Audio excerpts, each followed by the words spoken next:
अगर भगवान की शरण में नहीं होगे, भजन नहीं करोगे, तो आपके ऊपर बहुत से ऋण है, दुर्गति हो जाएगी। ऐसा नहीं है। आप यहां भी तो देखो ना, आपके मकान, आपका व्यापार, सब कुछ आपका कहा जाता है, लेकिन सब कुछ सरकार का है। हर चीज का टैक्स देना पड़ेगा तुम्हें। पानी का भी टैक्स देना पड़ेगा, मकान का भी टैक्स देना पड़ेगा, और तुम भी जो करोगे वो पैसा दो सरकार को। टैक्स तुम ऐसे फ्री थोड़ी जा नहीं होता, देना पड़ता है ना। आप मान लो नौकरी कर रहे हो कि हमारी नौकरी करे, तो उसमें सरकारी टैक्स कटेगा आपका, क्योंकि आप सरकारी आदमी हो, भारत देश के वासी हो। ऐसे ही ये टैक्स लगे हुए हैं सरकारी भी, मातृ ऋण, पितृ ऋण, ऋषि ऋण, ये टैक्स है। ऐसा नहीं कि तुम कमाओ खाओ और इसके बाद मर के जाओ स्वर्ग मिलेगा। टैक्स चुकाओ। ये मनुष्य शरीर मिला, इन ऋणों से मुक्त हो। अगर नहीं हुए तो भी तुम्हें दुर्गति होगी। आप देखो, जब कभी ऐसी सूचना मिलती कि अमुक आदमी का अमुक धन पकड़ा गया, तो इनाम दिया जाता है क्या कि इतना कमा लिया? सजा दी जाती है। तुमने टैक्स की चोरी की, अगर चोरी नहीं की, मेहनत से कमाया या व्यापार से कमाया, दिया नहीं सरकार को, हाँ दिया नहीं, इसीलिए तुम्हें टैक्स की चोरी का दंड मिलेगा। सारा धन अपहृत हो जाएगा, तुम्हारी निंदा होगी, तुम्हें सजा मिलेगी। बोलो मिलती है नहीं? ऐसे ही ये लड़का, बच्चा, पत्नी, पुत्र, परिवार जो भी है, ये सब श्री भगवान का तुम्हें टैक्स देना है। क्या टैक्स देना है? भगवान की शरण होकर उनका सुमिरन करो, सारे ऋणों से वो मुक्त कर देंगे। एकादश स्कंद में कहा है, मेरा भजन करने वाले का कोई ऋण नहीं रह जाता। और नहीं तो महाभारत में ही प्रसंग आता है, एक जरत्कारु नाम के ब्रह्म ऋषि थे। ऋषि और भक्त में बड़ा अंतर होता है। वो तपस्या प्रधान, जैसे दुर्वासा ऋषि तपस्या प्रधान थे, वो बाल ब्रह्मचारी और तपस्या से युक्त एक दिन भ्रमण कर रहे थे, तो आवाज आई, मेरी रक्षा करो, मेरी रक्षा करो। तो उस आवाज की तरफ बढ़े तो देखा कुएं में उल्टा लटके हुए हैं बहुत से ऋषि, और एक केवल तंतु है, एक केवल तंतु है जिसमें दो चूहे लगे हुए, उसको भी काट रहे हैं, एक काला और एक श्वेत। तो उन्होंने देखा और दयालु हो गए कि ऋषियों, मैं तुम्हारी कैसे रक्षा कर सकता हूं? तो उन्होंने कहा कि ये जो दो चूहे हैं रात और दिन हैं, और जो हम लोग हैं ये तुम्हारे पितर हैं।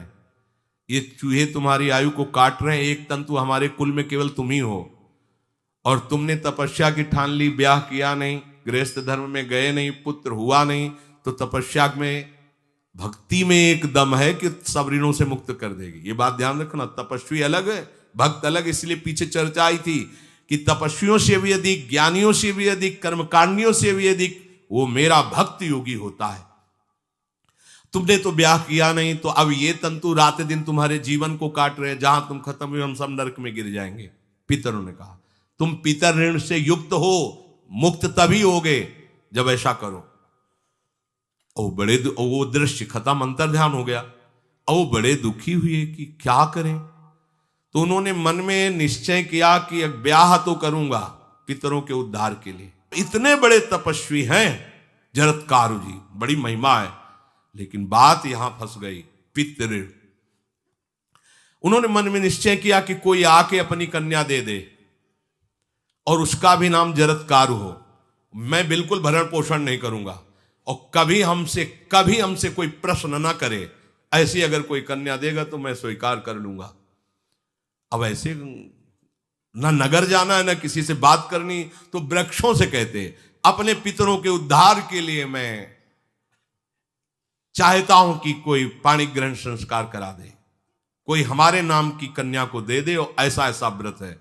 ऐसा ही बोल रहे थे कि वासुकी नाग उपस्थित हो गए, और उनकी बहन का भी नाम जरत्कारु था। उन्होंने कहा, सुनिए महाराज, मैं नागराज वासुकी हूं, सब देव रूप में, कोई ऐसे नहीं सांप वैसे वाले, देव रूप, और सुंदर कन्या जरत्कारु। बोले, ये कन्या मैं आपको समर्पित करता हूं, हमारा सौभाग्य होगा आप जैसा महर्षि हमारी बहन का पति बने। इसका भी नाम जरत्कारु है, और आपकी जो इच्छा है कि मैं भरण पोषण नहीं करूंगा, तो मेरे पास संपूर्ण वैभव है, आप भी पधारिए, मैं आपका भी भरण पोषण करूंगा, अपनी बहन का भी। तीसरी बात, मेरी बहन इतनी शास्त्र सम्मत आराधना से युक्त है कि वो कभी आपसे प्रश्न ही नहीं करेगी, तो उनका स्वीकार है। प्रसन्न हुए, चले गए। काफी समय तक उनके महल में रहे। एक दिन जरत्कारु अपनी जरत्कारु पत्नी की गोद में सर रख कर ऐसे लेटे हुए थे, सो गए। और शास्त्रज्ञ थी, संध्या का काल था। संध्या काल में निषेध है मैथुन करना, भोजन करना और स्वाध्याय करना। ये सब संध्या काल में बस भगवत स्मरण परायण लोकवत। लेकिन हमारे यहाँ महारानी जी की संध्या आरती और संध्या भोग लगने के बाद ये इसीलिए वृंदावन धाम इसका कहीं भी ये वेदान्नपि संन्यस्त, वेदों से भी ऊपर उठी हुई रसमयी रसोपासना है। प्रियालाल की महल है। ये जगत सिद्धांत नहीं है, ये जगदीश का भी सिद्धांत नहीं है, ये प्रेम सिद्धांत है। वृंदावन नित्य विहार रस है, इसलिए इसको बीच में बता देते हैं कहेंगे दूसरे को तो। और यहाँ शाम के तो भोग ही लगता है, गान बजान होता है, बकाया सिद्धांत है। आंख मूंद करके या तो गायत्री जप या जो गुरु मंत्र चुपचाप शांत भाव से जपे, ऐसा।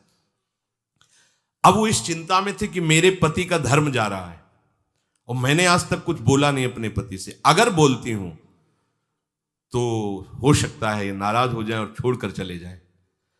अगर मुझे छोड़ देते हैं और इनका धर्म बचता है तो ये ठीक बात रहेगी। कितनी विवेकवान है। अगर ये सोते रह गए और सूर्य अस्ताचल को चले गए तो इनका धर्म लोप हो जाएगा। ये मैं होने नहीं दूंगी, अपने पति का धर्म लोप नहीं होने। और वो उस समय भी केवल एक लंगोटी लगा के रहते थे, अस्थिमात्र हो रहे शरीर। वहां भी ऐसा नहीं कि दूल्हा बन करके सज, नहीं, वैसे ही केवल पितरों की तृप्ति के लिए उन्होंने बात स्वीकार की थी।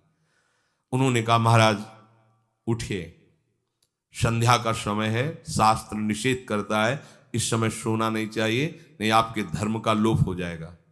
महाराज उठिए, सूर्य अस्ताचल को बस पहुंचने ही वाले हैं, उठिए।